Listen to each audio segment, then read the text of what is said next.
Good morning and welcome to 3 Minutes of Truth. We are currently looking at the key characteristics of an overcomer as depicted in the lives of some of the biblical men and women who overcame the world. Today, I want to look at the story of Esther and how she courageously delivered her Jewish people from the royal decree that was issued to annihilate them. In order to do this, Esther had to risk her life by going to the king's chambers without being summoned. It was her uncle Mordecai who strongly encouraged her to seriously consider standing up for God in their crisis. I'd like to ask you a question this morning.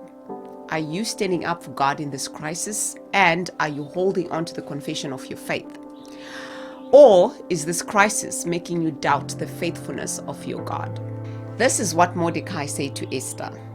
For if you keep silent at a time such as this, relief and deliverance will rise for the Jews from another quarter, but you and your father's house will perish. And who knows whether you have not come to the kingdom for such a time as this? Those last words got my attention this morning. Who knows whether you have not come to the kingdom for such a time as this? Here's my main point this morning. Overcomers don't always know whether or not they're going to make it through the crisis, but that does not stop them from trusting God to use them in the crisis. I'm sure at some point you've asked or wondered, what is God's will for you in this crisis? What exactly does He want you to do? Well, I don't know, but here's what I do know. Don't allow the things you don't know to hinder you from doing the things that you already know you are called to do. In Esther's case, her decision could have cost her her life and still not save her people.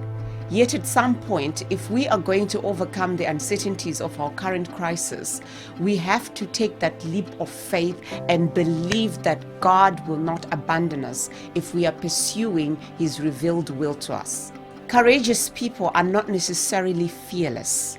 They simply do what is right despite their fears. Esther was afraid, but she turned to God in prayer and relied on Him to give her what she needed to save her people. I want to encourage you to be courageous in this crisis. Who knows what God will do in and through your life as a result of this crisis? My name is Reddy, and this is 3 Minutes of Truth.